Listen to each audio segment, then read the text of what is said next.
कब तक मुंह खुला के बैठेगा? सिप्रा ने बनाया कुछ माइंड ब्लोइंग दिखाओ। सिप्रा, वो टमाटर खाओ।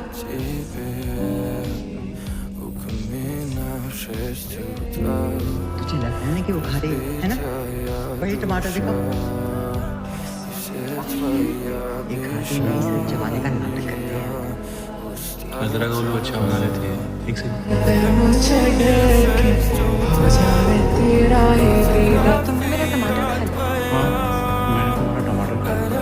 क्या करेंगे? एक काम करो, जाके पुलिस में रिपोर्ट लिखो। सिप्रा कोई पुलिस से रिपोर्ट लिखा नहीं। तो ऐसे ही क्या करता है? तू इतने अपसेट क्यों लग रही है? क्योंकि हमने इसकी तो शक्ल नहीं है। तू जा और अपने कमरे में चल। मतलब है चार्ज